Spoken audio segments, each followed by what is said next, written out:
Well, hello there, Bertubers.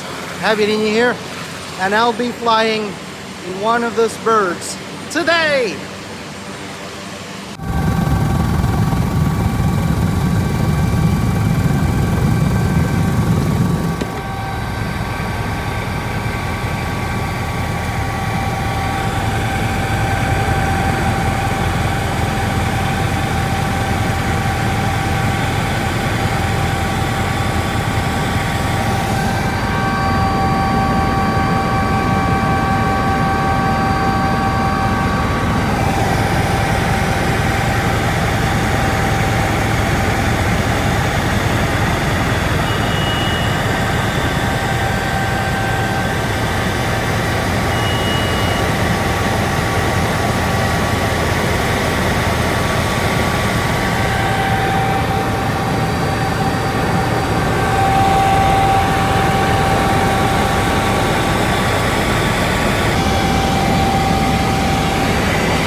And well, that was a tiny part of my professional life that I really wanted to share with you because, wow, did you see those landscapes?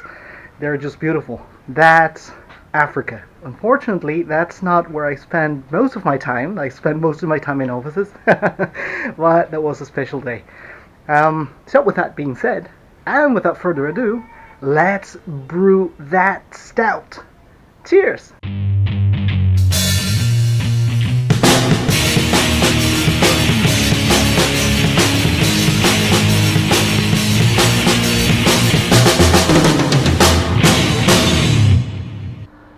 Early in the morning, not so early, grab a cup of coffee and get ready for the brew day! Yes! This is a complex one this time. It's a cocoa sweet orange oatmeal stout. So for this recipe, the first step we gotta work on is the prep of the oatmeal. These are flaked oats, regular ones you can find in any shop.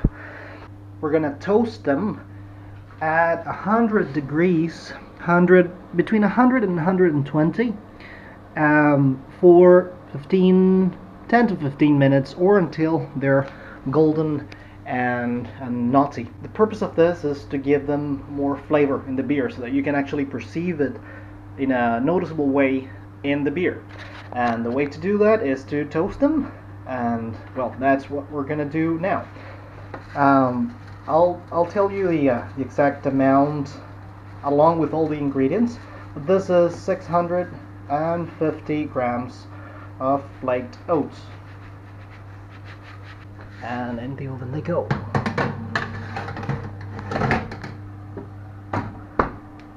So now let's check out the ingredients we'll be needing for this hopefully awesome beer. Water. I'll be using between 23 and 25 liters of water, including the mash and the sparge, but I'll give you those details in a minute. Got it all written down here. Okay, 2 kilos and 300 grams of Maris Otter, that's the big bag. Then 650 grams of toasted flaked oats, 160 grams of chocolate, 150 grams of Cara Amber, it's this one, this tiny bag here, 150 grams of Cara Pils, that's this one, 130 grams of black malt, and finally 100 grams of Cara Red or Cara Ruby, as you might find it. As for the hops, it'll be 14 grams of East Ken Goldings and 6 grams of Columbus, both at 60 minutes. So this is, which will be actually a 60-minute boil, so at the very start of the boil. This is dried sweet orange peel, and we'll be using 20 grams of this 15 minutes before the end of the boil, along with half a tablet of Prodaflock, 150 grams of cocoa powder. This one is actually really good quality, 100% cocoa, and it's very low on fat. So 150 of this, 50 minutes before the end of the boil or 10 minutes after the start of the boil, as you might see it. And now the most important part of any brew, my favorite yeast. Ta-da-da, ta-ta-ta-ta-ta-tan, ta-ta-ta-ta-ta-ta-tan. Yes! Now I can find it here with no problem at all. This is the best yeast in the world, in my humble opinion. So we'll be using this. Now I'm just waiting for the flaked oats to get brown, and well, golden brown, but I can already smell it, and it's really good, especially at this time in the morning. So I'll be measuring all this, and I'll be back to start the mash. Here's our toasted flaked oats, and just for you to notice the difference, here it's what it looks like when it's not toasted, not toasted, toasted. It is a noticeable difference. In the meantime, here I've got all the grains ready. Everything has been measured already, and I'll just set the water for strike, and I'll see you then. Alright, so now everything's ready, and you might notice that I've classified the water bottles into two groups. These are, well, this is 8 liters of water, which cover the gap between the false bottom and the end of the cylinder, the grain cylinder. And the water that you see now on top is 10 liters for the mash, which equals to 2 point something, 2.4 or 2.3, well, you make the math, liter per grain. With regards to the mash program, it's a quite simple step mash. It's 68 degrees for 60 minutes, then 77 degrees for 15 minutes, and that's it.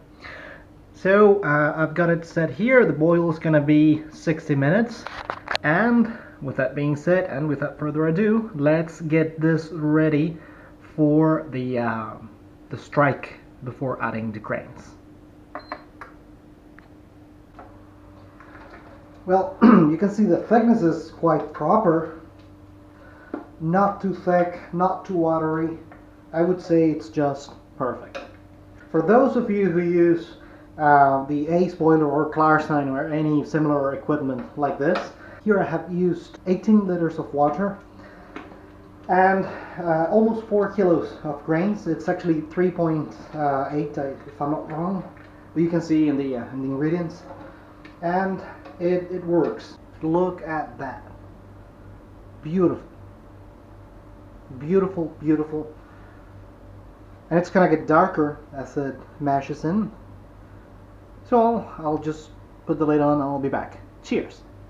Alright, so as you can hear, or you could hear probably, the mash is over. Look at the color of that thing, it's beautiful. So it's time to turn the pump off and begin the sparge, for which I'm hitting here 4.5 liters of water, and I think I'm gonna be needing some more, but we'll see.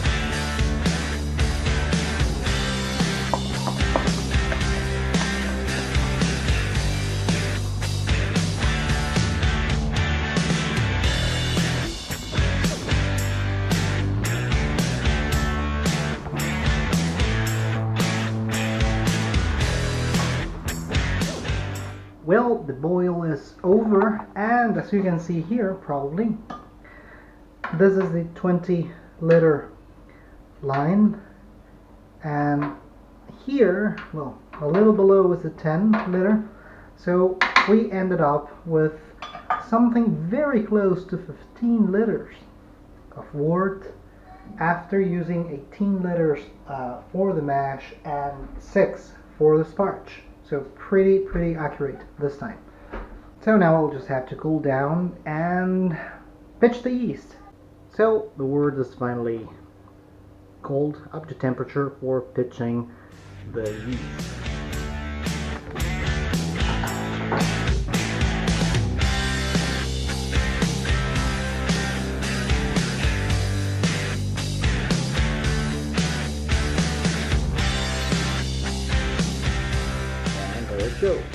So this brew day is officially over and successful.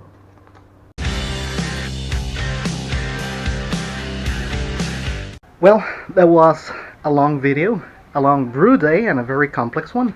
And as you might imagine, it happened a long time ago. So the bottle is more than well conditioned.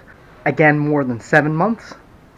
So I'll be releasing the taste test next week. So if you like what you see, like, and don't forget to subscribe. And as always, thanks for watching. Cheers and fantastic beers in this hell of a summer. Cheers.